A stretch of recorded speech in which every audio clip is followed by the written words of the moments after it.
क्या वजह है, क्या कारण है जिसके चलते हुए टाइप 2 डायबिटीज बच्चों को हो रही है, मात्र 7वीं 8वीं क्लास में पढ़ रहे हैं, उनकी कोई उम्र भी नहीं है। बहुत से डॉक्टरों से भी हमने इस बारे में बात करी, लेकिन मैं आपसे जानना चाहता हूं कि एक्चुअल में क्या वजह है कि 7वीं और 8वीं में जो बच्चे पढ़ रहे हैं उनको टाइप 2 डायबिटीज हो रही है। ये एक्चुअली कई जी। बार बाई बर्थ ऐसे जीन्स होते हैं जो रह जाते हैं। कईयों को तो बच्चों को जन्म से हो जाती है और कईयों को 2-3 साल के बाद हो रही है।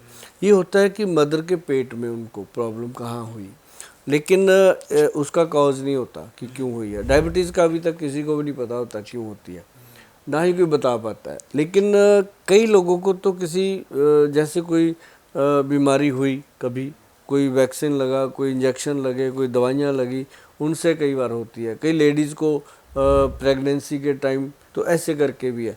लेकिन आजकल जो डायबिटीज़ का दौर चला हुआ है, ये है कि सिर्फ स्ट्रेस और लाइफस्टाइल डिजीज़ है ये। अब खाने पीने का, अब पहले जब डायबिटीज़ होती थी मुझे याद है कि हमारे घर में कोई हमारे अंकल आया करते थे, तो वो जब कहते थे, हम छोटे होते थे, बहुत छोटे, वो जब कहते थे चाय फीकी पीनी है, तो हम छोटे बच्चे थे, हम मजाक उड़ाते थे उसका। हाँ, बिल्कुल इसको सही क्या बात। स्वाद आएगा, ये चाय पीनी क्यों। तो लेकिन हमारे पिताजी बताते थे कि बेटा ये बहुत अमीर आदमी है, हाँ ये अमीर हैं, इनको एक बीमारी लग जाती है शुगर की, ये वो है, तो जब बीमारी हो जाती है ना बेटा, तो फिर वो शुगर नहीं खाते। अच्छा अच्छा अच्छा, तो वहाँ से हमारे दिमाग में ये कीड़ा बैठ गया कि ये कौन सी बीमारी है। बचपन से बैठी तो हम इस लाइन में ही चले गए, इसका इलाज कैसे होगा, है ना। तो वो जाते जाते जाते 1990 तक जब हम आए, ये बातें जो हम कर रहे हैं 75 की कर रहे हैं, जब 1999 तक हम आए, तो हमने देखा यार कमाल हो गया, इसका पेशेंट इतना बढ़ चुका था। पंजाब के अंदर हमने एक गुरुद्वारा साहब है, वहाँ कैंप लगाया इसके लिए। तो जब कैंप लगाया, कैंप में 600 से ऊपर पेशेंट था एक दिन में, ओनली डायबिटीज़ का, जिनकी शुगर फ्री चेकअप के लिए हमने अनाउंस किया था। तो वो शुगर फ्री चेकअप के लिए 600 पेशेंट, उसमें से 450 के करीब पेशेंट थे जिनको डायबिटीज़ थी। 150 पेशेंट थे जो डाउट था उनको, वो आए थे चेक कराने। अच्छी बात है, पहले तो लोग चेक ही नहीं करवाते थे डरते हुए कि अगर आ गई तो मैं क्या करूं, भाई आ गई तो इलाज हो जाएगा।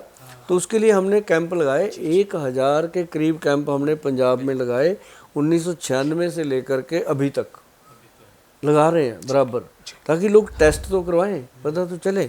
और वो अच्छी बात है कि हमें स्पेस मिला है मोहाली में, गुरुद्वारा साहब में, बहुत हम सेवा के भाव से वहाँ बैठते हैं, तो वहाँ पे लोग आते हैं, अच्छा भी लगता है, अच्छा भी लगता है कि हम इस बहाने हमारा दसबंध निकलता है कि हम कुछ ना कुछ दान पुण्य में लगा देते हैं। लेकिन बुरा तब लगता है कि ये डे बाई डे कितना कंट्रोल करने की कोशिश कर रहे हैं, बढ़ ही रही है, बीमारी बढ़ती जा रही है। क्यों? क्योंकि हमारा खान पान, पहले बताओ कहाँ होते थे इतने जंक फूड जंक्शन, कहाँ होते थे, पहले नहीं होते थे। ढाबे होते थे, ढाबों पे अच्छा खाना मिलता था, वो लगा करके बाण की मंजियाँ, उसके ऊपर फट्टा डाल के खा। अब ढाबे भी मॉडर्न हो गए, अब वहाँ पे भी वही चीज़ें हो गई कि खाना खाया, साथ ही गुड़ वाली चाय हो गई, फलानी चाय हो गई। वो खाने के साथ चाय का कॉम्बिनेशन और भी खतरनाक, और भोजन के साथ कोल्ड ड्रिंक का कॉम्बिनेशन उससे ज़्यादा खतरनाक। पहले का घर का खाना खाते थे, उसके साथ छाछ लेते थे, लस्सी पीते थे। मतलब गोयल साहब, अगर मैं बात करूं, चाहे वो बच्चे हों चाहे बड़े हों, जो प्रॉपर मतलब खाना ढंग से नहीं खाते हैं, सही खाना, जैसे वो लोग तला भुना ज़्यादा खाते हैं या मैदा वाली चीज़ें खाते हैं, प्रॉपर लोग आज के डेट में एक्सरसाइज भी नहीं कर पा रहे हैं, खुद के लिए टाइम नहीं निकालते, तो ये भी एक कारण हो जाता है कि अगर आप ये सब नहीं कर रहे हैं तो आपको डायबिटीज़ हो सकती है। मुझे लगता है जो आपने सवाल किया था उसका जवाब आपको मिल गया। मतलब गोयल साहब, जो सवाल मैंने आपसे पूछा उसका जवाब मैंने खुद ही दे दिया है, तो आप इन्हें दे दिया है ना, क्योंकि बात यही होती है, जब मैं बात कर रहा हूँ आपको समझ आ जाए, यही मैं समझाना चाहता हूँ सामने वाले को, कि उसको ये समझ आ जाए कि ये बीमारी, अगर आप पूछ रहे हो डॉक्टर से कि मुझे क्यों हो गई, ये इसका कारण आप ही हो, खुद ही हो, खुद के दुश्मन। क्योंकि हमारा जो सोना जागना, बैठना, उठना, खाना पीना, हर चीज़ बदल गई है।